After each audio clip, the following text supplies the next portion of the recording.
সুপ্রিয় দর্শক, এই মুহূর্তের সবথেকে বড় খবর। দর্শক, আপনারা জানেন আর.জি. কর কাণ্ডে মহিলা চিকিৎসকের মৃত্যুর ঘটনায় দ্রুত ন্যায্য বিচারের দাবিতে রাস্তায় নেমেছে বাংলার সমস্ত শুভবুদ্ধি সম্পূর্ণ মানুষ। তবে ৪৯ দিন পার হয়ে গেলেও এখনও পর্যন্ত তিলোত্তমা কাণ্ডের ন্যায্য বিচার পায়নি। আর এই আবহে বারবার সুপ্রিম কোর্টে পিছিয়ে যাচ্ছে আর.জি. কর মামলার শুনানি। যদিও সোমবার সুপ্রিম কোর্টে হতে চলেছে আর.জি. কর মামলার শুনানি, আর তার আগেই একাধিক প্রশ্ন মানুষের মনের মধ্যে উঠে গিয়েছে। মানুষ যেটা ভয় পাচ্ছিল সেটাই হতে চলেছে বা সেটাই হচ্ছে। কেন বলছি এ কথা দর্শক, আজকের এই প্রতিবেদনটি দেখলে আপনারা বুঝতে পারবেন। দর্শক, আপনারা জানেন যে আগামীকাল সকালে আর.জি. কর মামলার শুনানি হওয়ার কথা ছিল, কিন্তু আবার সকাল গড়িয়ে বিকেলবেলায় হবে আর.জি. কর মামলার শুনানি। তবুও সেটা মানা যায়, কিন্তু ৪২ নম্বরে যেখানে প্রথমেই আর.জি. কর মামলার শুনানি গুরুত্ব দিয়ে দেখা হচ্ছিল, সেখানে কালকে ৪২ নম্বরে রাখা হয়েছে আর.জি. কর মামলার শুনানি। এইভাবে ধীরে ধীরে আর.জি. করের মতো গুরুত্বপূর্ণ একটি মামলার যে তদন্ত, সেটাতে ধীর গতি আনা হচ্ছে না। তো এই নিয়ে কিন্তু হতাশাগ্রস্ত হয়েছে নির্যাতিতার পরিবার, আর মানুষ এই ভয়টাই পাচ্ছিল। কি হয়েছে দর্শক দেখুন। রাজ্য সরকারের আপত্তিতেও গত শুক্রবার সুপ্রিম কোর্টে আর.জি. কর মামলার শুনানি হয়নি। রাজ্য সরকার আপত্তি জানিয়েছিল বা তাদের অসুবিধা ছিল, সেই জন্য কিন্তু আর.জি. কর মামলার শুনানি পিছিয়ে গিয়েছে। এই আবহে একটি প্রশ্ন উঠে গিয়েছে, পুজোর আগে ন্যায্য বিচার পাবে তো তিলোত্তমা, নাকি ছলে বলে কৌশলে এই মামলাটাকে ধীরে ধীরে ঢিলে করে দেওয়া হচ্ছে বা পিছিয়ে দেওয়া হচ্ছে? কিভাবে দেখুন, সোমবার শীর্ষ আদালতে শুনানি হতে চলেছে, তবে সোমবার সকালে এই মামলার শুনানি হচ্ছে না। সোমবার দুপুর 2টো নাগাদ শুনানি হবে।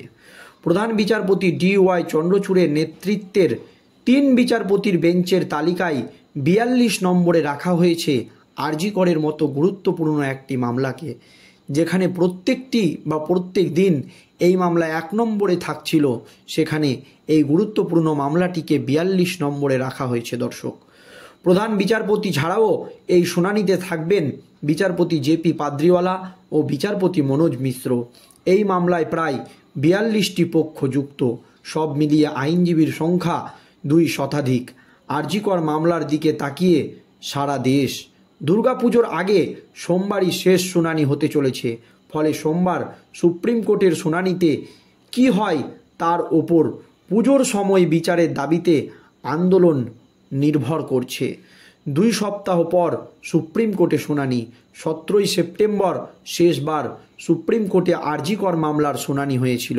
এরপর গত শুক্রবার 27শে সেপ্টেম্বর শুনানি হওয়ার কথা ছিল, কিন্তু সেই দিন রাজ্য সরকারের নিযুক্ত আইনজীবী কিছু সমস্যার থাকায় শুনানি পিছিয়ে যায়। সোমবার ফের শুনানি হতে চলেছে। আর আগেই একবার আর.জি. কর মামলার শুনানি পিছিয়ে গিয়েছিল। 5ই সেপ্টেম্বর সুপ্রিম কোর্টে শুনানি হওয়ার কথা থাকলেও প্রধান বিচারপতি ডি.ওয়াই চন্দ্রচূড় সেই দিন আদালতে হাজির হতে না পারায় শুনানি পিছিয়ে যায়। সেই দিনের পরিবর্তে 17ই সেপ্টেম্বর শুনানি হয়। সেই শুনানি চলাকালীন সিবিআইয়ের পেশ করা রিপোর্ট দেখে বিস্ময় প্রকাশ করেছিলেন বিচারপতিরা। তদন্তের জন্য আরও সময় দেওয়া প্রয়োজন বলে জানিয়েছেন তিনি বিচারপতির বেঞ্চ। ফলে সোমবারের শুনানি অত্যন্ত গুরুত্বপূর্ণ হতে চলেছে। আর এই নিয়ে কিন্তু হতাশগ্রস্ত হয়ে পড়েছে নির্যাতিতার পরিবার। সুপ্রিম কোর্টে শুনানি পিছিয়ে যাওয়ায় হতাশায় ভুগছেন আর.জি. কর মেডিকেল কলেজের নৃশংস অত্যাচারের শিকার হওয়া চিকিৎসকের পরিবার। তারা চাইছেন যত দ্রুত সম্ভব দোষীদের শাস্তি হোক। এই দাবি যখন করছে নির্যাতিতার পরিবার, তখন কিন্তু ছলে বলে কৌশলে ঠিক আর.জি. কর মামলার শুনানি পিছিয়ে যাচ্ছে। কেন? আর.জি. কর হাসপাতালে তরুণী চিকিৎসকের ধর্ষণ ও খুনের ঘটনার পর 9 করে কেটে গিয়েছে প্রায় 49 দিন। এখনও তিলোত্তমার বিচারের আশায় জ্বলছে মশাল, হাঁটছে মানুষ।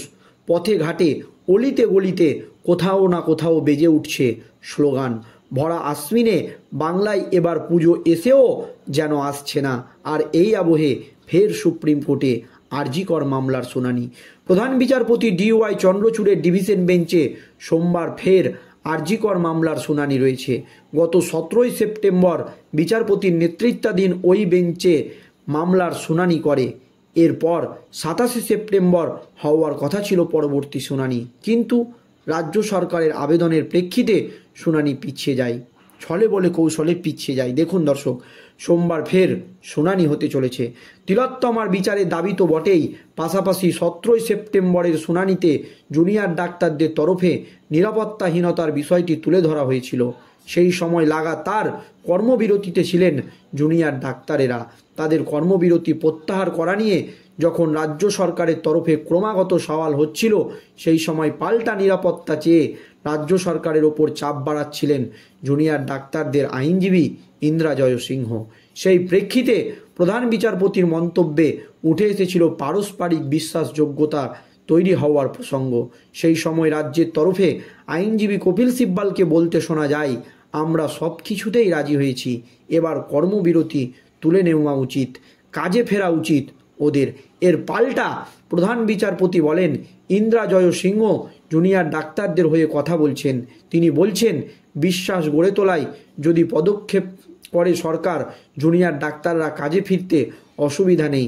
বলা হয়েছে, জুনিয়র ডাক্তারদের একমাত্র বক্তব্য কর্মস্থলে নিরাপত্তা সুনিশ্চিত করা। সেই সওয়াল জবাব পর্বের পর সোমবার ফের শুনানি হতে চলেছে। কিন্তু উল্লেখযোগ্য বিষয় হলো, এর মধ্যে সাগর দত্ত হাসপাতালে জুনিয়র চিকিৎসকদের আক্রান্ত হওয়ার ঘটনা ঘটছে। এমন পরিস্থিতিতে জুনিয়র ডাক্তারদের পাশে দাঁড়িয়েছেন সিনিয়র ডাক্তাররাও। রাজ্যের স্বাস্থ্য ব্যবস্থায় নিরাপত্তা সংক্রান্ত বিষয় নিয়ে একাধিক প্রশ্ন উঠে আসছে। ফলে আরজিকর কাণ্ডের বিরুদ্ধে এই প্রতিবাদ শুধুমাত্র ডাক্তারদের আন্দোলন হয়ে আটকে নেই, বরং নাগরিক আন্দোলন হয়ে উঠেছে। শিল্প সমাজের বড় অংশ এই আন্দোলনের সঙ্গে যুক্ত হয়েছে। সোমবার সুপ্রিম কোর্টে শুনানি নিয়ে আশায় বুক বাঁধছে সাধারণ মানুষ। তিলোত্তমা ন্যায্য এবং দ্রুত বিচার পুজোর আগে পাবে তো, নাকি ছলে বলে কৌশলে আবারও পিছিয়ে যাবে এই মামলার শুনানি? দর্শক, এই নিয়ে আপনাদের মতামত অবশ্যই ভিডিওর কমেন্ট বক্সে জানাবেন। কিন্তু নির্যাতিতার পরিবার দর্শক হতাশাগ্রস্ত। তারা চাইছে ন্যায্য এবং দ্রুত বিচার, কিন্তু এখনও আরজিকর মামলার সেই রকম কোনো সুরাহা দেখা যাচ্ছে না। তাই পুজোর আগে তিলোত্তমার ন্যায্য বিচার পাবে কিনা সেটা নিয়ে সংশয় তৈরি হয়েছে। ধন্যবাদ।